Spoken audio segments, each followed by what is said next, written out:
miaraka aminao ndray ravana amin'ity alady mandraina ity tonoana eo anao tsirairay avy ny fiadanan'ny tompo ety amin'ny aumôneuse FJKM Macherane misy any amin'izao fotoana izao ety nanantanterahana ny fampifavahana izay fitondrana-bavaka ny aumôneuse Foibe FJKM manambara amintsika tsirairay avy ny tompo amin'ity androany ity asanay ianao hiaraka hiomina aminay amin'izao fampifavahana izao.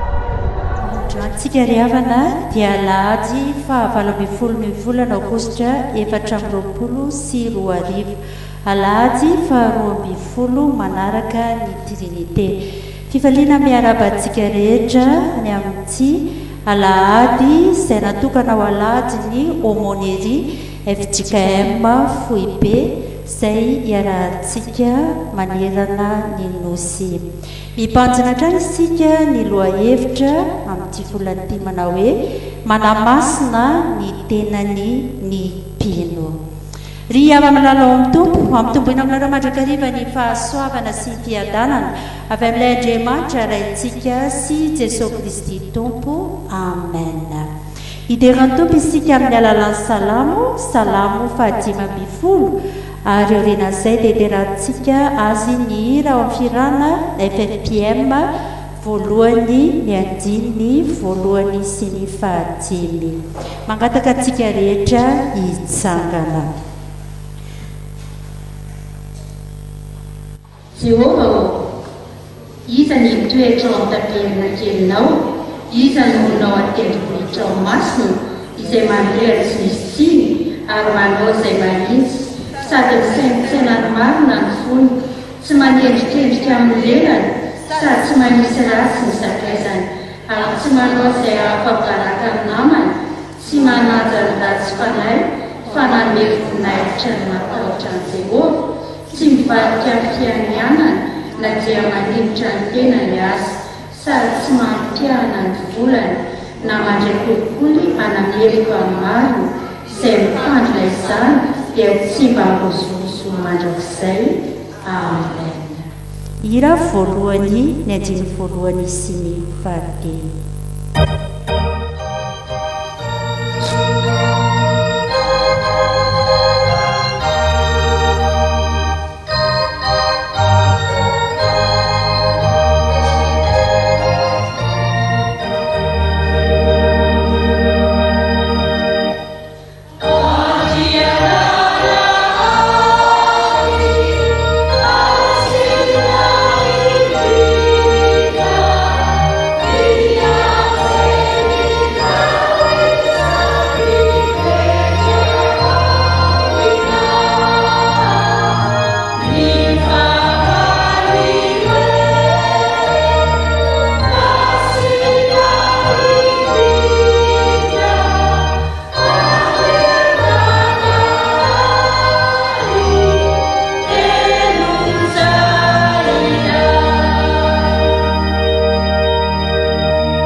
Ivavaka isika ry havana misaotra anao izay ry Andriamanitra rainao eo fa nomenao ty alahady mahafinaritra sy mahasambatra ity indray misaotra anao izay nony amin'ny fitaomanao anay ka afaka manantona anao ampifaliana eto amin'ity tempolinao masina ity iaino sy andray ny tenin'ny fiainana izay atolotrao anay koa mangataka aminao izay ry tompo ny asan'ny fanahinao masina amin'ny isam-batan'olona indrindra koa izay manaraka izao fandaharana izao any antokantrano sy amin'ny toerana tsirairay mandritra izao fampobehavana izao andray hery avy aminao ka ho tsampanay tokoa ny ry tompo fa ho feno ny zavatsoa avy aminao izay ary anao zava-baovao mahagaga eo amin'ny fiainan'ny vahoakanao ianao anio ka azoery sy hitombo amin'ny finoana ary azoto amin'ny fanaranjy anao sy amin'ny fiainany fahamasinana koa ny dera laza voninahitra no atoritray anao dia Andriamanitra masina sy marina amin'ny anaran'i Jesosy Kristy mpamonjy anay amen. Masotoerana isika ry havana. Enoy ampanajana ry havana ny sitrapon'Andriamanitra izay tiany ho tanterahana eo amin'ny fiainantsika manao hoe koa amin'izany mangataka aminareo ao rahalahy noho ny famindrampon'Andriamanitra mba hatolotrareo ny tenanareo ho fanatitra velona masina sitrak'Andriamanitra dia fanompana mety ataonareo izany ary aza manaraka ny fanaony izao tontolo izao fa miovaha ny fanavaozana ny saina hamantaranareo sitrapon'Andriamanitra dia izay tsara sady angasitrana no marina. Sambatra ny mahitsy lalana izay mandeha araka lalana Jehova. Sambatra izay mitandrina teny vavolombelony ka mitady azy amin'ny rehetra. Amen. Ataontsika ny hira folo sy roanjato ny andininy voalohany.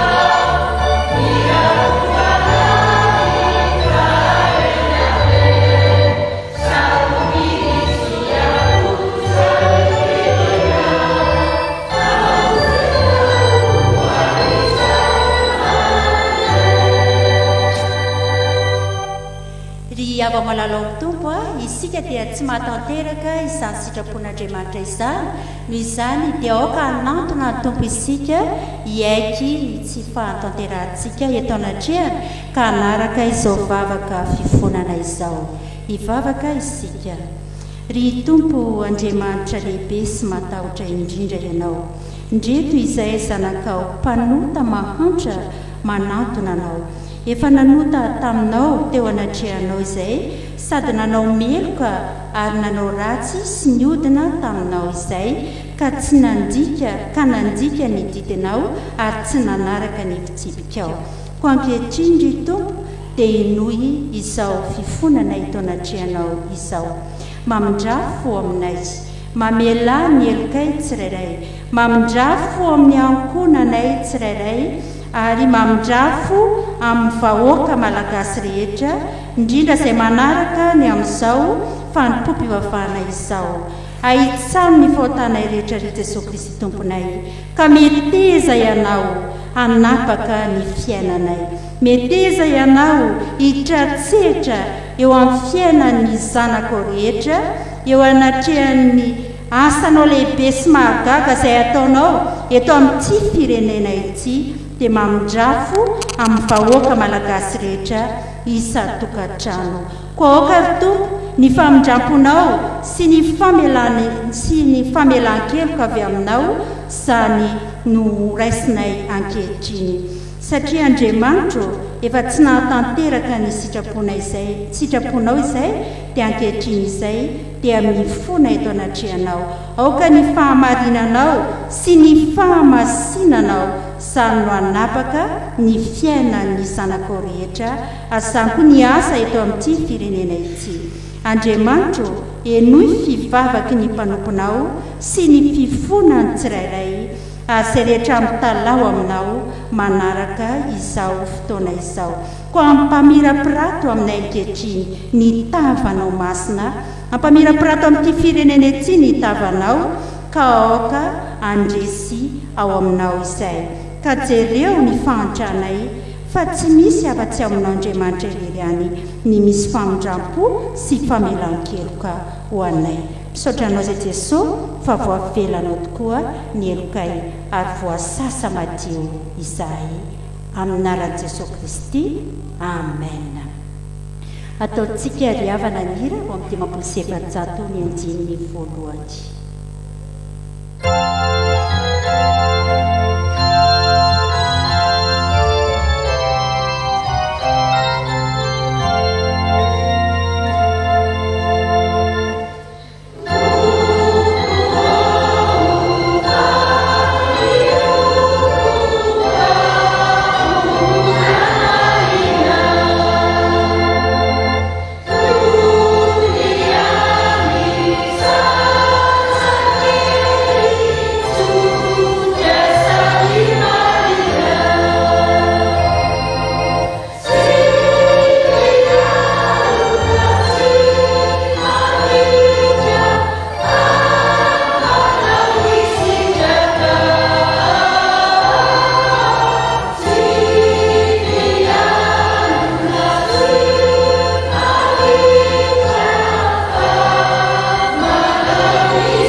Malalo amin'ny tompo ho anao izay mibebaka marina teto anatrehan'ny tompo mitsangana azy raiso ampifaliana ny teny famelan-keloka atolotry ny tompo ho anao manao hoe dia ho fafazako rano madio ianareo ka adio ny mba ho afaka amin'ny fahalotonareo rehetra sy ny sampinareo rehetra no anadiovako anareo ary omeko fo vaovao ianareo ary fanahy vaovao no ataoko anatinareo ary esoriko amin'ny nofonareo ny fovato ka omeko fonofo ianareo. Sambatra ny olona izay voavelany eny sy voasarona faotany. Sambatra ny olona izay tsy sainy Jehova eroka ary tsy misy fitaka amin'ny fanainy. Amen. Ny hira fa 5:7 ny andininy voalohany.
Dia iaraka anatrika ny tompo eto anatrehan'ny tompo isika iaraka nambara ny fanekempinoana izay amboninantsika amin'ny fiangonana kristiana manerana zao izao dia ny fanekempinoana laharana 7. Mino an'Andriamanitra tsy toa izay mpanao ny lanitra sy ny tany. Andriamanitra dia fanahy, Andriamanitra dia fitiavana, Andriamanitra dia manjakatra amin'ny tanindrindraka ao mandrakizay. Andriamanitra dia mampiseho fitiavany antsika fa fomba mbola mpanota isika dia maty hamonjy antsika Kristy. Mino an' Jesosy Kristy zananay tokana tompontsika tonga izy hitady sy hamonjy ny very. Izy ho lalana sy fahamarinana ary fiainana. Izy dia tsy miova ho maty sy anio ary mandrakizay. Mino ny fanahy masina izy ho manambara ny fanahintsika fa zanak'Andriamanitra isika. Fanahy iray ihany nanaovana batizatsika ny tena iray. Ny fandresena izay mety mandresy izao dia amin'ny fonontsika.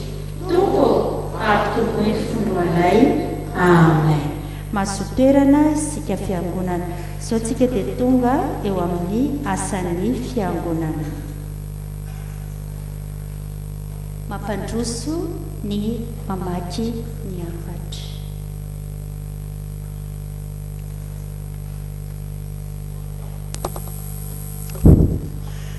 miarabantsika rehetra riavana izay tonga manatriketo entanitsika iano izao afatra avy amin'ny foibe aumônerie FJKM izao riavana amitombona ho anareo ny fahasoavana sy ny fiadanana von'Andriamanitra ray sy Jesu Kristy tompontsika amen. Riavana isaky ny alahady fahatelo amin'ny volana aogositra toy izao no fotoana izay natokantsika hitrotrona-bavaka sy hanoanana ny asan'ny aumônerie FJKM. Misolatsika rehetra amin'izany fiombonam-bavaka izany fa izay no hanovozatsika ery avy amin'Andriamanitra ray sy zanaka ary fanahy masina entina indrindra hanatanterahana ny asa izay napetrany sy angatahana. Mampahery anareo aumônier rehetra sy komity mandrindra ny fanompoana tanterahana isaky ny siakasa sy ny synodam-paritany. Jesosy tompo nanirikatsika hiahy ireo izay mila vonjy tokoa anie hanampy anareo hatrany sy hanolontsaina anareo hampandroso ny fanompoana iarahantsika manatanteraka. Isaorana ny tompo ny fivelaran'ny asa eo anivon'ireo sehatra efa mahazatra izay sahan'ny aumônerie riavana.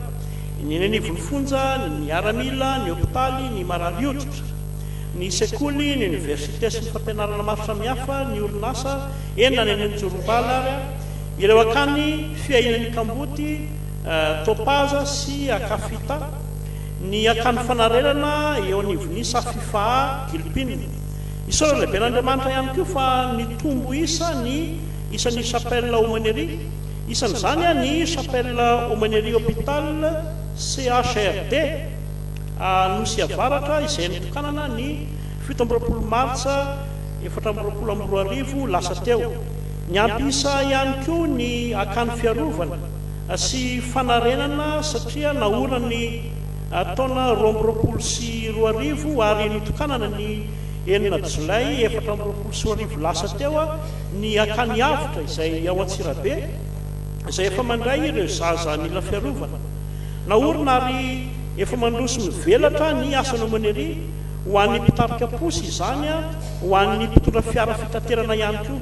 Efa natomboka tany Toliara tamin'ny fanantanterahana ny Fionambe aumônerie FJKM ny 5 ka hatramin'ny 12 Jona tamin'ny taondasa izany tamin'ny taona 2024 ny sorotrasa sarobidy ao izay fanofanana hoenty miatrika ny ady amin'ny filongatry ny zava-mahadomelona amin'ny endriny samihafa, ny ady amin'ny famarinana olona amin'ny endriny vaovao, ny fiarovana ny ankizy sy ny tanora ary ny marefy rehetra malona izany tranga mampalahelo sy mampirikototra izany. Misokatra amin'ny fizarana ny fiofanana sarobidy ao ny aumônerie foibe FJKM ary mandray izay fanatsarana avy amintsika rehetra manana fikasana ny tondra izany. Kasana orina amin'ity taona 2024 ity ihany koa ny votoerana ora sy arona eny fionanan-kazobe moa izany. Ny votoerana natao natao ho centre de retraite pastoral, anaovana fisotonana pastoraly hanovozana ery amin'ny alalan'ny vavaka sy ny fiainana indray ny soratra masina. Ahorina koa mba hanolorana camp de vacances sy fiofanana ho an'ny zanaky ny mpitandrina riavana izany. Mankasitratsika rehetra sahady amin'ny fanohanana izay atao ho amin'izany na ara-bavaka izany na ara-bola na ara-pitaovana ihany koa. Mandroso hatrany isika riavana amin'ny fanompoana mitohy ny fanitarana ny asa ny fananganana ny komity isaky ny solodam-paritany enina ny isam-pitandremana ihany koa azy, fananganana ny votoerana samihafa, ny fananganana akany ho fitaizana na ho fanarenana izany. Entanina ny mpitandrina mba hampahafantatra ity asantsika ity amin'ny mpino rehetra. Ny fiangonana rehetra anie no ho tonga mpanohana mavitrika sy ho mpiara-miasa akaiky amin'ny aumônerie FJKM. Raisina iampitiavana ny fanohanana amin'ny endriny rehetra azon'ny fiangonana atao. Ery lehibe ho an'ny aumônerie tokoa izany ka isaorana antsika sahady ny rakitra vitantsika dia azo aterina mivantana ty amin'ny aumônerie foibe FJKM na arotsaka amin'ny compte bancaire numéro 005 0001 137 746 90 284 BNICL izany Analakely Antananarivo. Ny fanampiana ara-pitaovana dia azo aterina mivantana ao amin'ny Omenarifobe varavarana 2 sy 200 izany na iantsona ny laharan-tarby 034 15 157 42. Ho an'ilay mipetraka eo ambony seza fianarana sy ho an'ny zanak'ondrany ny saotra sy ny anja sy ny voninahitra sy ny fanjakana mandrak izay mandrakizay araka voasoratra amin'ny apokalipsy toko 5:7 zany manao sy ny eto ambany ry havana ny filohan'ny komity fohy be Omenery Randrianay Valivero Radoberaktandrina ary eo ihany koa ny mpandrindra nasionaly Pogé vao mpitandrina makasitraka tsika rehetra ny ainy izany afatra izany momba antsika rehetra ny Andriamanitra. Sora tompoko. So tsika riavana dia tonga amin'ny fankalasana ny tenin'Andriamanitra. Mialoha izany dia tonga amin'ny fotoana ny ankizy sy ny tanora isika. Ataontsika ny hira fa 2:10 fa 5 sy 3 ny andininy voalohany. 5 sy 3 ny andininy voalohany iomanantsika miarony fotoana ny ankizy sy ny tanora. Andininy voalohany, andininy fahatelo.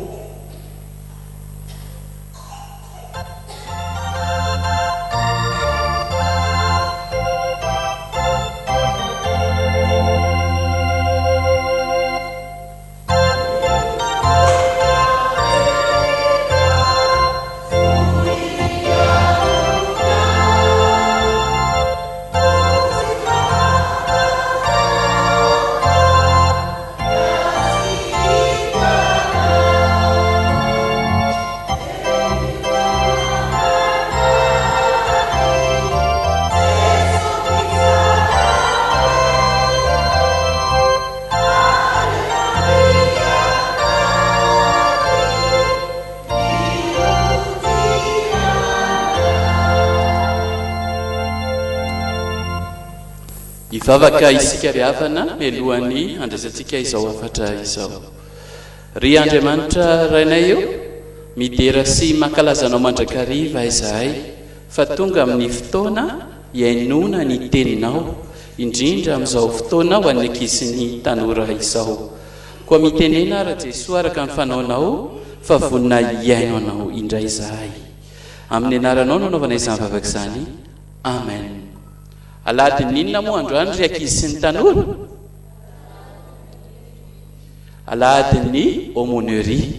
Tadidio ry havana fa zany hoe aumônerie zany dia tsy inona fa asa soa, asa fiantsana ary asa sosialy ataontsika ry havana mba amonjena ireo havantsika ao anatin'ny fahasahiranana sy mila vonjy. Koa amin'ity andro an'io ty ry havana ny tenin'Andriamanitra ho afaranao atsika ditantsika ao amin'ny filazantsara araka ny Matio. Matio toko 2:20. Matio toko 2:20 ny andininy 2:30 ny tapany faharoa ihany no enarantsika ry ankizy sy ny tanora. Mivaky toy izao zany amin'ny anaran'i Jesosy manao hoe: dia hoy Jesosy taminy, lazaiko aminareo marina tokoa fa ny mpamory hetra sy ny vehivavy janga efa mialo anareo ho any amin'ny fandrakan'Andriamanitra. Lazaiko aminareo marina tokoa fa ny mpamory hetra sy ny vehivavy janga efa mialo anareo ho any amin'ny fandrakan'Andriamanitra. Zany no akatsika afatra raky sy ny tanora, ka misy tantara roa ireto afahantsika tena hoe miaina izany hoe moa misy mpamory hetra lazaina hoe mpanota mialo lalana antsika ao amin'ny fandrakan'Andriamanitra. Dia tsy iza izany ry havana fa i Zakaiosy. Aitsika ny tantaran'i Zakaiosy, ilay lalafo kely niakatra teny ambony hazo mba iaona amin'ny Jesosy ry havana. Dia izao ry havana, rehefa tafiona amin'ny Jesosy Zakaiosy ilay mpamory hetra lazain'ny olona hoe mpanota, dia hoy Zakaiosy hoe: indro ny atsasan'ny fananako manino omeko ny malahelo.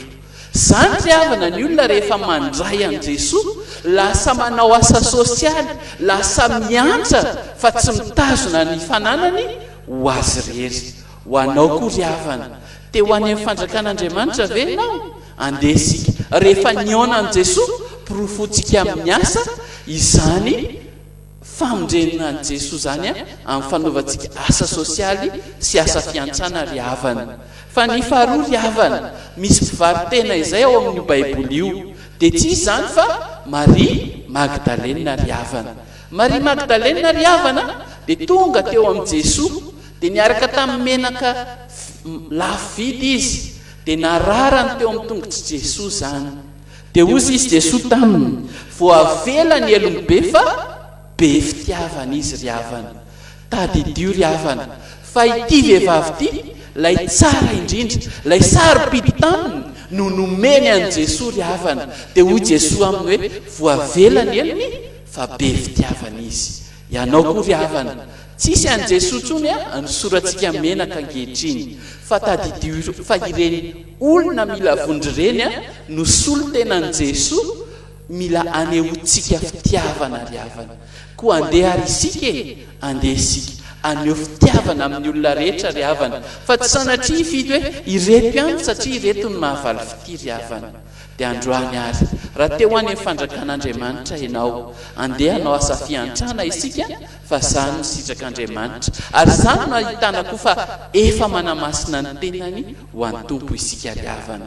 Dia tadidio tsara ry havana fa tsy tenenina fotsiny zany hoe ay nahazo afa-tsy tikaraka izy hoe hanao asa fiantrana dia tsy atao zany fa tadidio tsara ny tantara eo aloha eo hoe misy lamatoa sy faralahy ry havana. Lay lamatoa dia niteny hoe tsy andeha fa avy eo izy nanenina dia nandeha ihany fa lay faralahy nanino niteny hoe andeha kanefa tsy nanatanteraka.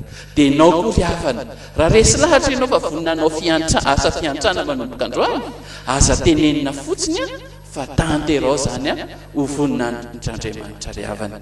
Dia izay ny afatra ho antsika androany ry havana efao ny asa fiantrana fa anisany mahatonga atsika manamasina ny tenantsika izany. Ho an'Andriamanitra irery ny voninahitra andeha isika ry havana hivavaka. Ry Andriamanitra rainay eo ianao nefa manokatra ny fandrakanao ho anay dia ny ety an-tany koa ampio ary izay tompo aiko hitory izany amin'ny hafa amin'ny fanateteranay ny asa fiantrana.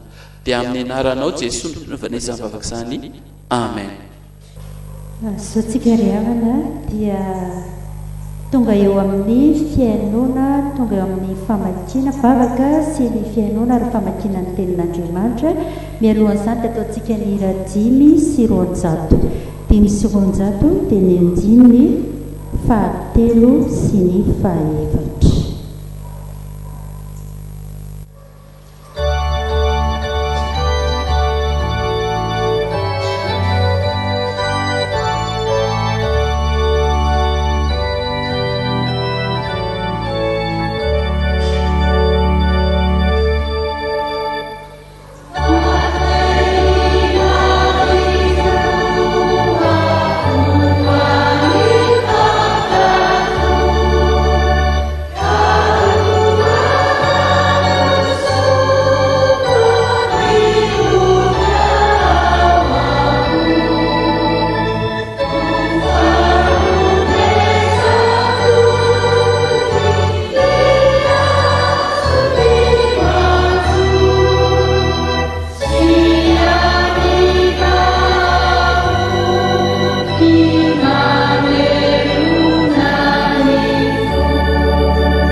Iaraka ivavaka sika ry havana.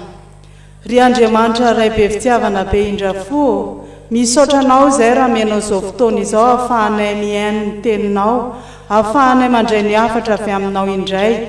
Koa mangataka ny hery fanainao masina, hiasa manan-kery aminay tsirairay avy izay miaino. Mangataka fanainao masina hiasa manan-kery amin'ny hamaky ny teninao sy zara ny hafatra ho aminay. Koa ny angatahanay aminao tompo dia vonoy fanahy rehetra tsy avy aminao, roana tsy hanan-kery tsy hanam-pahefana eto, fa oka mba ho talonaka tokoa ny fonay handriny teninao. Andriamanitra, matoky anao izay ary manantena ilay fitiavanao izay arotsaka ao aminay tsirairay avy. Amin'ny anaranao Jesosy Kristy Tompo, manan-kery avy amin'ny Nazareta nanaovanay izany vavaka izany, sotra ray eo. Amen. Amaky ny teny soratra masina isika. Izany dia hita ao amin'ny Isaia 2:20, ny andininy 1:12 ka hatramin'ny 12. Isaia 2:20, ny andininy 1:12 ka hatramin'ny 12. Vakina amin'ny anaran'i Jesosy. Miala ianareo, mivoa aza mikasika izay maloto. Mivoa avy eo aminy, madiova ianareo izay mitondra ny fanaky Jehovah. Fa tsy tampoka no hivoahanareo, ary tsy lositra no handehananareo, fa Jehovah no hitarika anareo eo aloha, ary Andriamanitry ny Israely no vody lalanareo. Olito mivaky teny.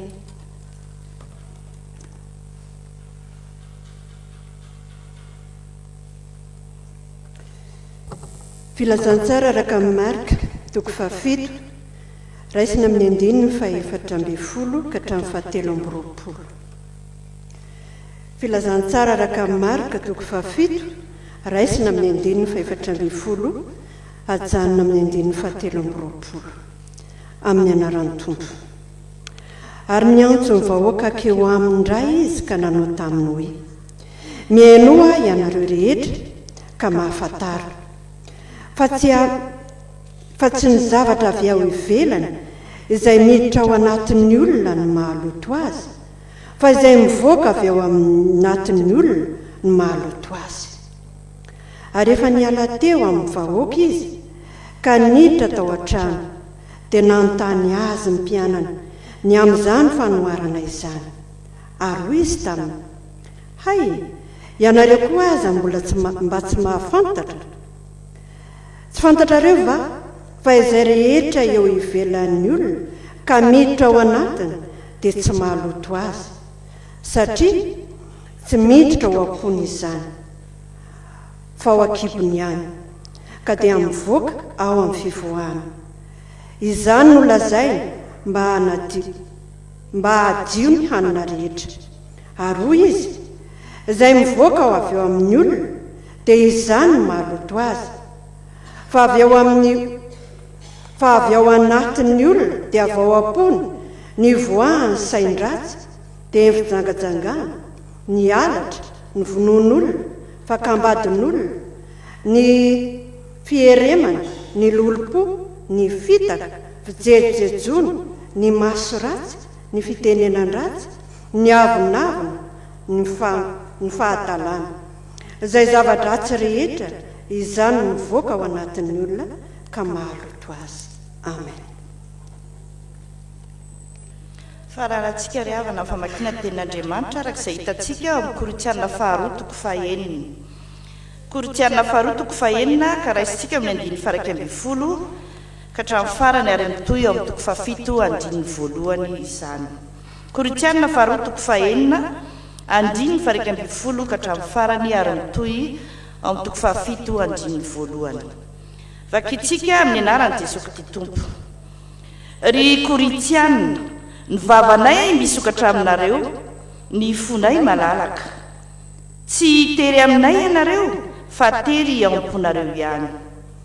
Ary mba ho valiny toraka izany, izao no teny toy ny amin'ny zanako, dia mba mialala kosa ianareo. Aza mety asiana zioga tsy antonanareo, ikambana amin'ny tsy mino, fa inona moa no iraisan'ny fahamarinana sy ny fahotana? ary inona no imbonany mazava sy ny maizina, ary inona no fanarahan'i Kristy sy Belialy, ary inona no iraisan'ny anjarany mino sy ny tsy mino, inona no ikambanany tempolin'Andriamanitra amin'ny sampy, fa isika no tempolin'Andriamanitra velona, araka ny nataon'Andriamanitra hoe onona eo aminy aho sy andeha eo aminy, ary ho andremaniny aho ary izy oloko. Koa mivoa eo aminy ianareo ka misara aminy ho Jehova, ary aza manendry izay zavatra tsy madio, ary izao dia andray anareo ary ho rainareo aho, ary ianareo no ho zanako lahy sy ho zanako vavy ho Jehova tsy toro.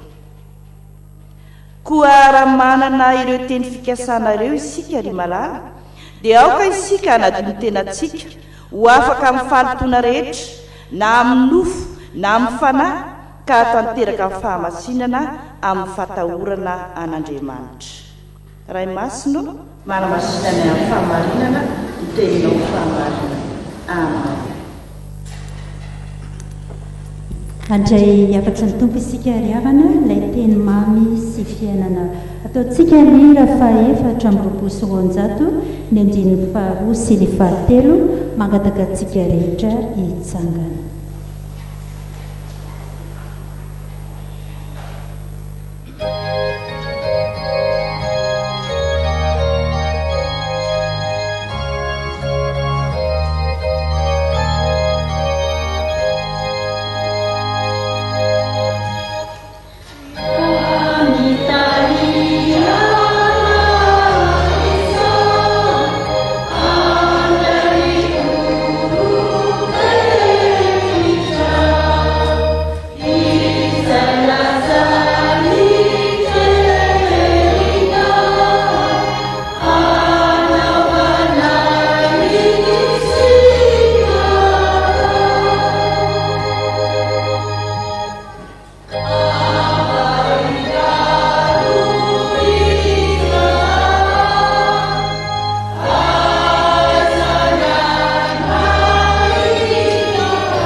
Ivavaka isika. Jesosy misaotra anao izay amin'ny fotoana ity, satria fotoana maminay loatra izao fotoana izao dia ny fotoana hitenenanao aminay. Efa vonina iaina sy iaina amin'ny teninao izay koa miteneny anao. Aoka ny fanahinao masina no hitoetra ty anatinay ihany koa, ka ny fanahy ratsy zay mety manelingelina dia didina amin'ny anaranao tsy hanjaka eto, fa izay kosa tena hifantoka tokoa amin'ny teninao, amin'ny anaranao Jesosy. Amen. Ho amintsika hatrany ry havana ny fahasoavana mampiadanana avy amin'Andriamanitra ray sy Jesosy Kristy tompontsika. Amen. Any moa ry havana dia alahady izay natokana hitondranam-bavaka ny homonery efijekema, kanefa ihany koa alahady izay antserovantsika ny amin'ny 450 taona ny fiangonan'i Jesosy Kristy eto Madagasikara. Ny afatra ho antsika ry havana amin'ny ty an'ity dia horaisika ao amin'ny Marka 7 andininy 7 hatramin'ny 13. Marka 7 andininy 7 hatramin'ny 13. Manko sady tiako ary izany raha teo koa no mety raha sokafatsika eo ambany masitsika izany soratra masina izany. Ry havana malala, alahady 3 sahady anio ibajenantsika ny lohahevitra manao hoe manamasina ny tenany ny mpino. No hoe masina ry havana raha jerena amin'ny heviny dia hoe miavaka, mitokana, ny antsoina hoe fanamasina tena zany dia hoe fanokana tena fanavahantena dia efa noresahako tamintsika tany am-piandohana teo fa alahady tonanam-bavaka ny homonery FJKM anio ao amin'ny homonery dia sarotra ny miteny hoe fanavahantena izany satria ny iraka izay ampanaovinatsika dia ny fitankosenana ny fifangarona amin'izay tsy tafiditra ao amin'ny antsoina hoe rafitsy ny fianakavimbe amin'ny olona masina zay ny antsoina hoe homonery mitakosina mifangaro amin'ny olona izay heverin'ny olona hoe tsy masina amin'ny olona izay heverin'ny olona hoe tsy marina ihany ko dia afaka malala andao jerentsika izay fomba fijerin' Jesosy ny amin'izany fahamasinana zany afatsika tena mandray lesona marina tokoa hoe ahoana azy no iainatsika izany hoe fahamasinana izany. Afatra anankitelo no raisika an'io ry havana. Ny voalohany dia zao miainga avy amin'io Marka 7:7-20 voalohany dia zao miainga amin'ny fiainona ny tenin' Jesosy no ananana fahamasinana. Miainga amin'ny fiainona ny tenin' Jesosy no ananana fahamasinana. Bavereny hoe zany ry havana.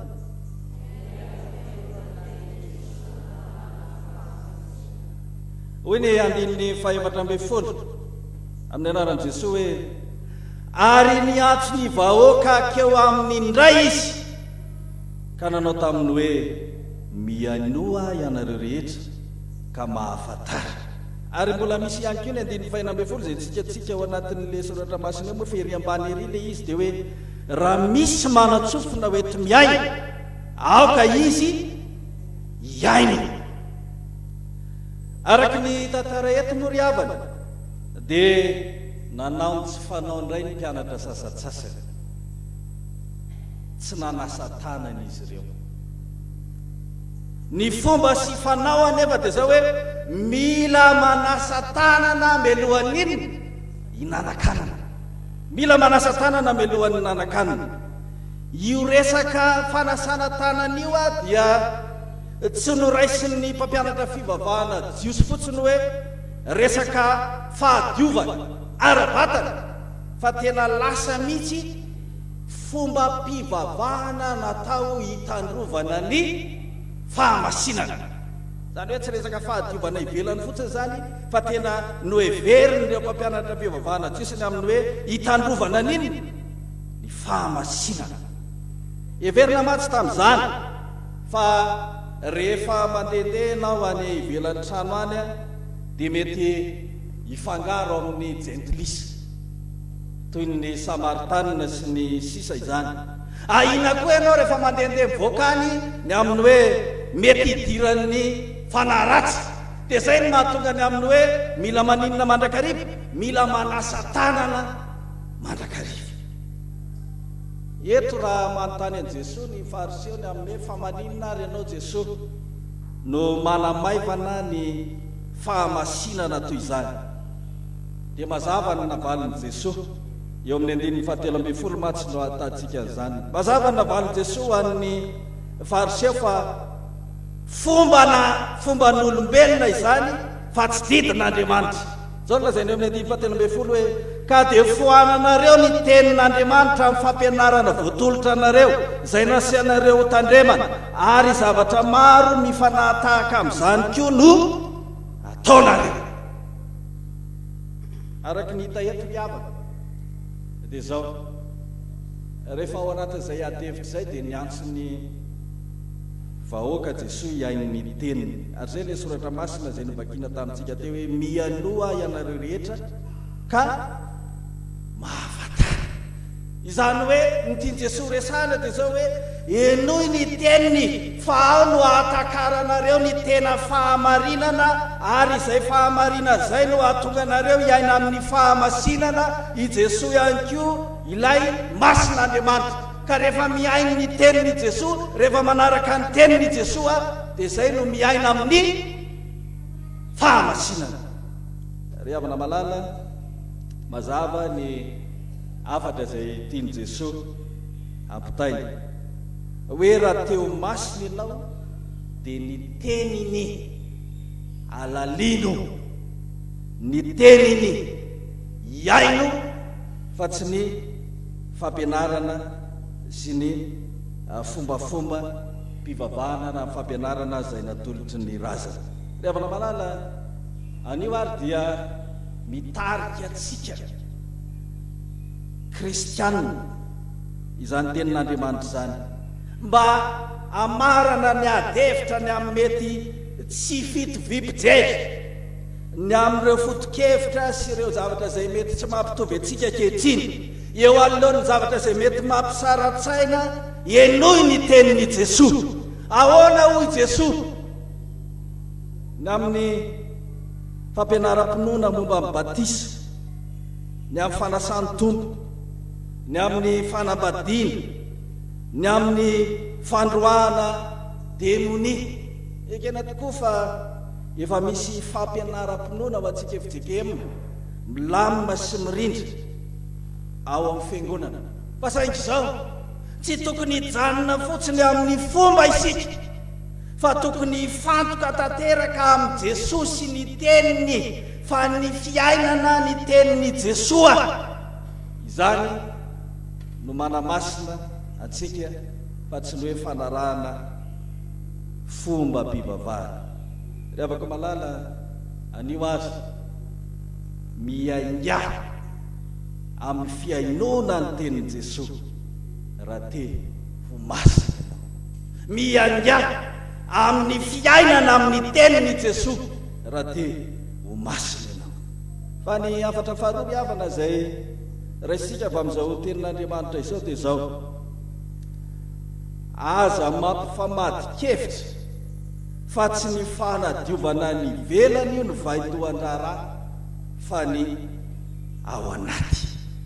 Aza mampifamadi-kevitra fa tsy ny fanadiovana ivelany no atao vaitoan-draharaha fa ny ao anaty. Mabereny kely hoe ry havana raha mba taditsika izay.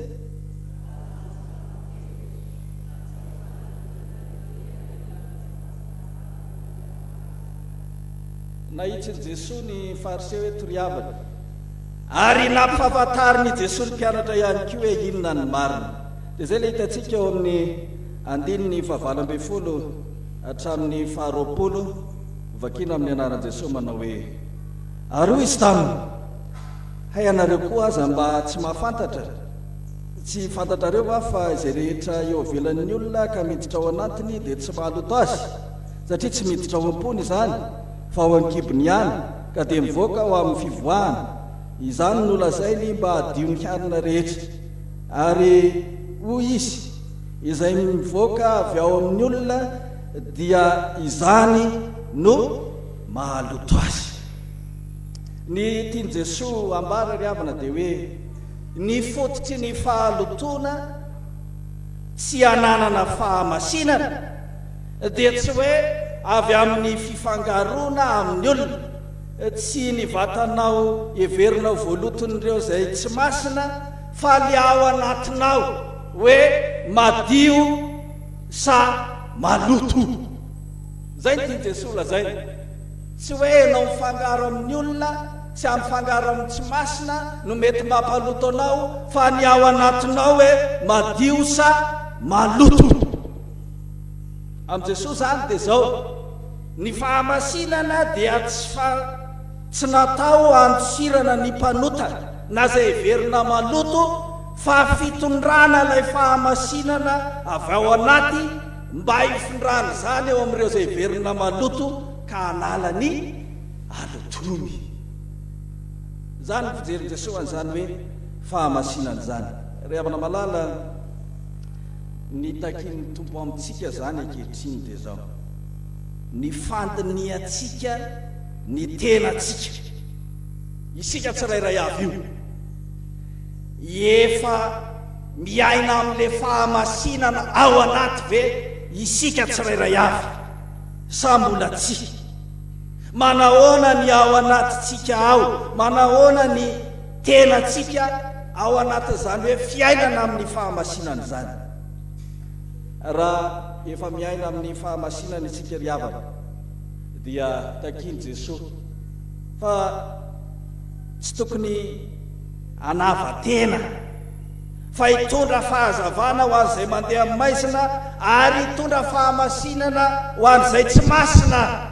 I Jesosy any ry havana raha miresaka an'izany tsy manao resabe fotsiny fefa ny ainany zany. Jereo tsara ny boka iverina maloto fa natao iny Jesosy nokasiany Jesosy mba hitondra fahamasinana ho azy dia hitondra fahasitranana ho azy. Jereo tsara ihany koa ny demoniaka izay iverina ho ratsy iveriny hitoeran'ny fanahy maloto dia anatokana tany akaikaiky mifasana tany fa natao iny nandehanany Jesosy tany ihany koa. Ary jereo ihany koa ny tantara ny amin'ny hoe ny olona mpanota ny mpijangajanga sy mpamory etra izay niresahana tamintsika tao anatin'ny 10 minitra teo izay everiny olona hoe tsy tokony hiaroaro amin'ireny fa Jesosy dia naniny niara-ny sakafo tamin'ireny. Ry havako malala, izany no tiany Jesosy iainantsika ihany koa, indrindra ao anatin'izao alahady ny homonerie izao. Tiany Jesosy itsika tsy hoe anavatena satria masina, fa tiany Jesosy tsika hiditra antsehatra andray an-tanana ireny havatsika ireny mba hanamasina ireny havatsika ireny. Ry havako malala, ny mpandinika dia milaza hoe misy karazany roa ny kristianina. Misy ny antsoina hoe kristianina termometre. Ianao fa itsika sady termometre zany.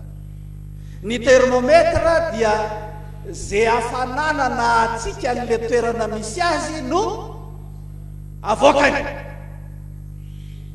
Dia misy kristiana zany ohatr' zany rehefa ao amin'ny olona masina izy dia maneniny masina be, fa rehefa tonga eny amin'ny tsy masina izy dia lasa inona koa?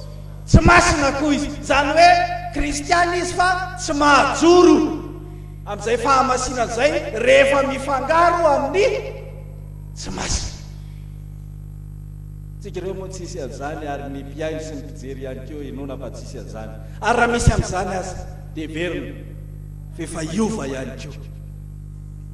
Fa misy le faharoa, le sokajy faharoa dia hoe kristianina termostat. Any anaty vata fampangatsiahana any sy amin'izay toerana mety hoe fanafanana dia misy an'izay hoe termostat zay. Ny termostat dia zao, io no mametra ny atsika na ny hafanana amin'ny toerana anankiray. Rehefa tiana atao mangatsika be dia miasa ny termostat, tsy maintsy atao mangatsika izy zany. Rehefa tiana atao mafana dia miasa ny termostat, tsy maintsy atao manino zany? Mafana. Zany hoe miazona amin'ny maizy azy foana ninona tontolo misy azy. Dia izay ihany koa no andrasan'ny tompo amintsika ne. Tsy hoe manavatena satria masina, fa miditra amin'ny tontolo izay verina ratsy, izay verina maloto, mitondra ny fahamasinana satria isika mijoro amin'izay fahamasinana izay, miazona izay fahamasinana izay. Ry havako malala, amin'izao alahady tonranam-bavaka ny homonerie izao dia kristianina masina, miarina ary samanarina no ilain'i Jesosy, mitondra fahafahana ho an'ireo mila vonjy eo amin'ny fiarahamonina misy azy eto amin'ity firenena izay misy antsika ity. Ary mazava moa ny tenin'i Jesosy amintsika kristianina hoe ianareo no fanasiny tany, ianareo no fahazavana izao tontolo izao. Izany no andrasana amintsika ry havana. Rehefa tena madio marina isika, masina marina isika, dia andao hifangaro hitondra fahamasinana ho an'ny hafa ihany koa. Amarana anazy ry havana dia ny fahatelo dia zao, amasin'ny fo. Ahoana hoe ry havana? Amasin'ny fo. Ony andininy varaka amin'ny 20 hatramin'ny fahatelo amin'ny 20 manao hoe fa avy ao anatin'ny olona dia avy ao am-pony ny voan'ny sainy ratsy, dia vijangajangana, ny alatra, von'olona, fakambadin'olona, ny fieremana, ny lolo-po, ny fitaka, ny fijejejona, ny masoratsy, ny fitenenany ratsy, ny avinavina, ny fahadalana. Izany zavatra tsy rehetra izany no mivoaka avy ao anatin'ny olona ka mahaloto azy. Amasin'ny fo.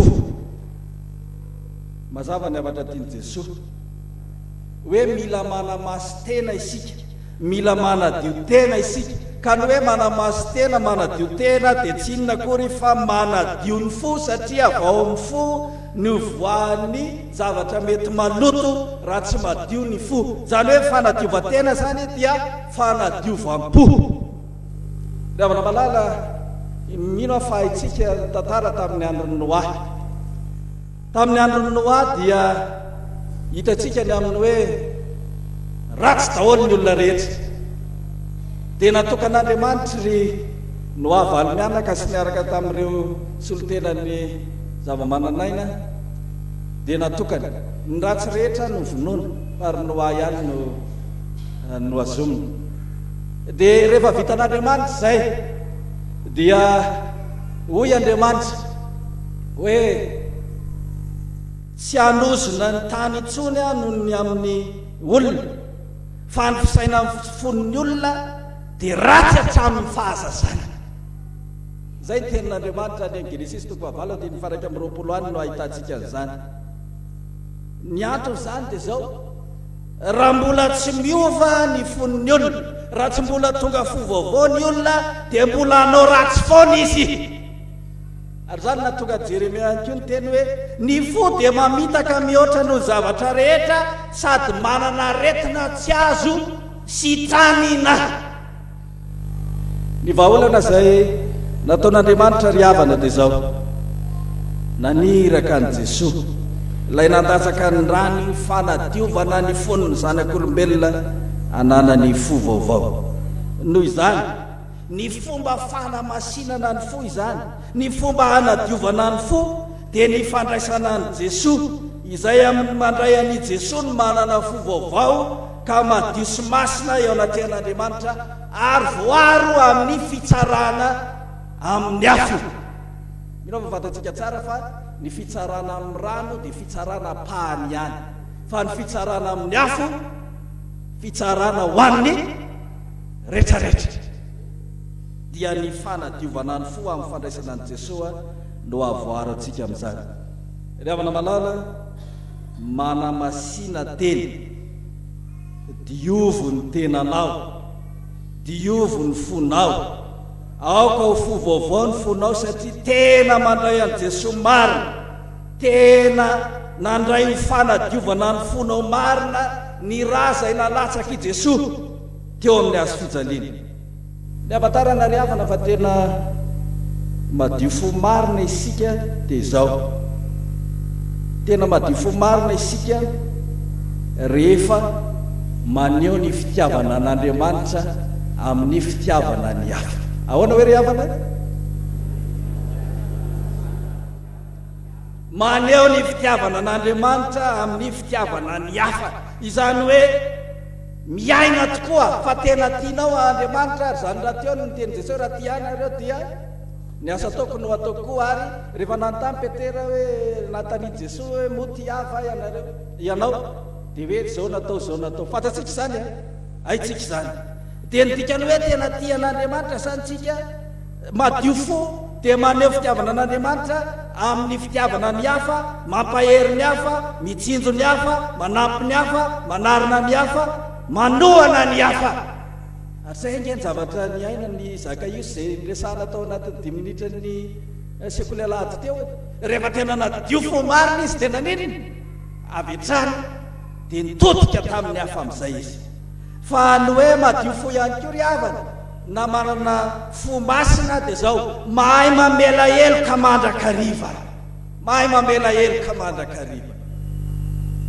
tena zava-dehibe ry havana ny famelan-keloka io ary ho ny mpandika anankiray hoe ny famelan-keloka ozy dia tsy manova ny lasa fa manamboatra ny hoavy zany hoe zay efa nataon'ny olona taminao tsy miovy iny fa le hoavy no amboarina mba ho avy feny fahamasinana tsy vesarana eloka tsy vesarana zavatra manahira ary tena afatarana hoe tena namela eloka marina ianao dia rehefa manomboka ianao hoe maniry zavatra tsara ho an'ilay nandratra anao hoe misy olona anao zavatra tsy nety taminao zany dia tsy hoe indray aloha dia enganeny mba zao farany iny zao fa tena maniry enganeny mba hisondrotra sy hisandratra izy tena namela elika ianao rehefa manana fisainana sahala amin'izany ry afaka malala amasino ny fotsika diovy ny fotsika ry kristianina efjegem amin'izao fahenina amin'ny 50 taona ny efjegem izao iaino ny tena fitiavana ary sahi mifamela isika ary indrindraindrindra ihany koa saisika tena miaina amin'izany fahamasinana izay natolotry Jesoa ho atsika izany etam-pamaranana ary dia zao kristianina manamasy tena dia kristianina miainy ny tenin'i Jesoa ary manana fahasahiana mifangaro amin'ny tsy masina satria efa ao anaty ilay fahamasinana ary kristianina ihany koa izay manamasina ny fo amin'ny fiainana amin'ny fitiavana sy ny famelan-keloka izany no tiany Jesoa iainantsika ry havana ho an'Andriamanitra ireriany voninahitra amen.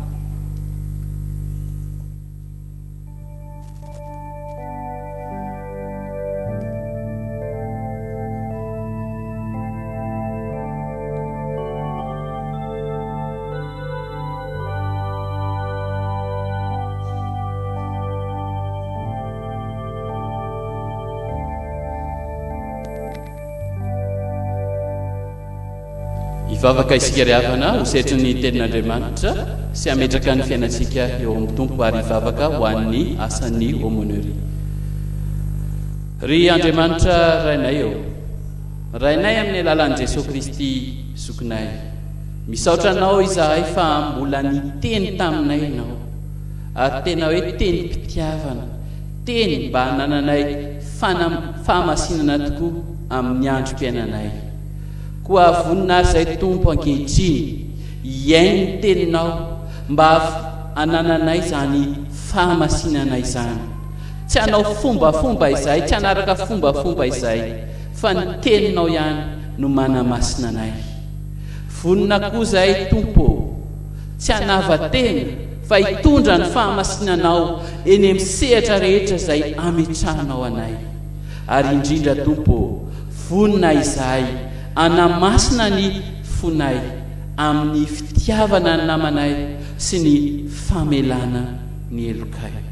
Ka ny hafa tompo, dia misaotra anao izay tompo tamin'ny teninao, satria ianao nefa manome toky anay fa raha miray aminao izahay ka mitoetra ao anatinay ny teninao, dia na inona angatanay dia ho tanterahanao izany. Ko ankehitriny ary izay tompo, dia mivavaka manokana ho an'ny asan'ny aumônerie FJKM tompo, mivavaka izay tompo ho an'ireo tompona andraikitra rehetra ao amin'izany asan'ny aumônerie izany, izay tarihan'ny filohan'ny komity sy ny mpandrindra nasionaly. Ianao ane tompo no anome fahendrena sy fahazavan-tsaina azy ireo hatrany amin'ny fitantanana izao asan'ny aumônerie FJKM izao. Mivavaka koa izay tompo ho an'ny aumônier tsirairay izay mpanatanteraka eny amin'ny sehatra rehetra misy azy tsirairay avy.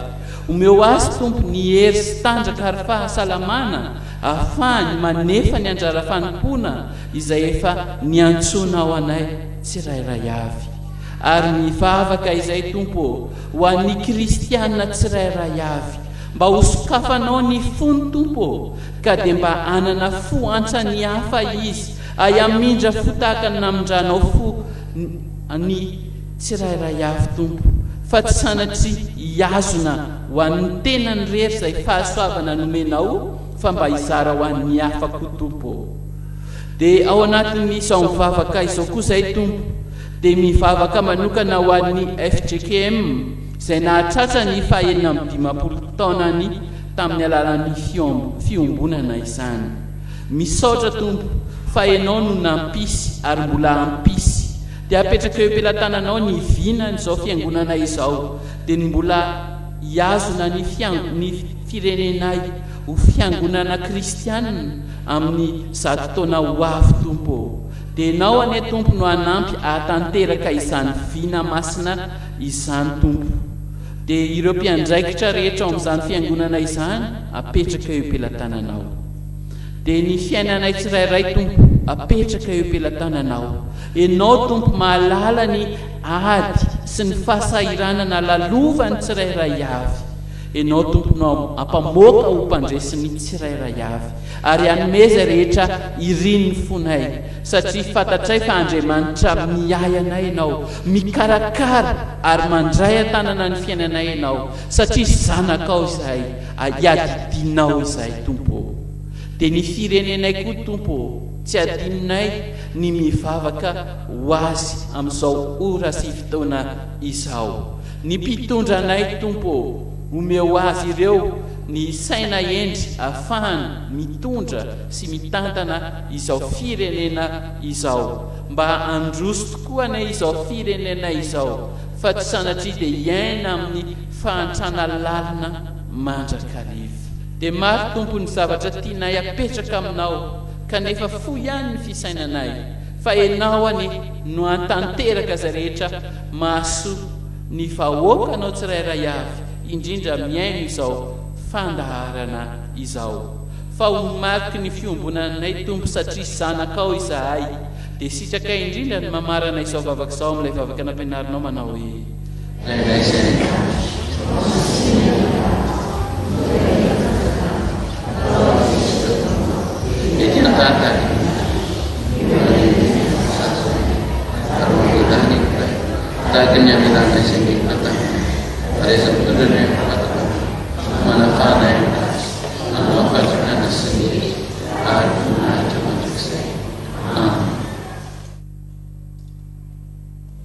misaotra an'Andriamanitra lehibe sika ry havana tanteraka somatsara ny amin'izao fampompiavana izay ny rahantsika tamin'ny homonerie FJKM national izao sao tsika dia amarana ny fotoana homantsika ny hira faharoambifolo amin'ny firana fanampiny hira faharoambifolo amin'ny firana fanampiny mangataka antsika rehetra hitsangana. Oh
satria efa nijovonareo ny fanahinareo tamin'ny fanarana fahamarinana ho amin'ny fitiavan-drahalahy tsy miangatra dia mifankatiava fatratra amin'ny fo fa efa teraka indray ianareo tsy tamin'ny voa mety oloha fa tamin'ny tsy mety oloha dia ny tenin'Andriamanitra izay velona sady maharitra ka dia tsangana koa ianareo tahaka ny vato velona ho trano fanay ho fisorohonana masina anatitra fanatim-panay sitrak'Andriamanitra amin'ny alalan'i Jesosy Kristy. Amen. Kaisoriavana ny tsodrano tononona amin'ny anaran'ny tompo tanteraka amintsika ny tsodrano masina raisampimpinoana ny tsodrano manao hoe ary Andriamanitra fiadanana ny amasina nareo samy tanteraka kaokarovana avokoa ny fanahinareo sy ny anareo ary ny tenanareo ny tanteraka ka tsy anatsiny amin'ny fiaviany Jesosy Kristy tompontsika mahatoky izay miantso anareo sady izy ano anefa izany. Amen. Mazoterantsika manao vavaka mangina.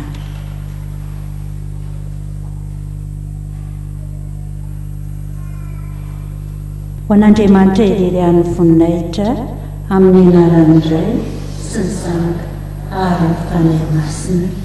Amen. Isarantsika ny tompo zavana fa afaka niarany omina isika tao anatin'izay fampofavana izay. Isarantsika ihany koa izy fa mbola niteny tamintsika indray tamin'ity androany ity tamin'ny alalan'ny mpanompony. Niafitra ho antsika moa raha tsy hahivinanao dia nalaina tao amin'ny marika toko 7 ny 440 hatramin'ny 720. Ny loha hevitritsika moa dia ny hoe manamasina ny tenany ny mpino, manamasina ny tenany mpino. Ahoana zany mpino manamasina ny tenany zany? Ny mpino manamasina ny tenany dia mihaino ny feon'i Jesosy Kristy ary ihany koa tsy manao zava-dehibe ny ivelany fa manao vaindohan-draharaha ao anatiny ary manamasina ny fo. Ahoana zany manamasina ny fo zany? Dia miaina amin'ny fitiavana ary ihany koa miaina amin'ny famelan-kelika. Izay ihany koa fotoanantsika ao amin'ity androany ity manome fotoananao izay ho amin'ny manaraka indray. Veloma tompoko.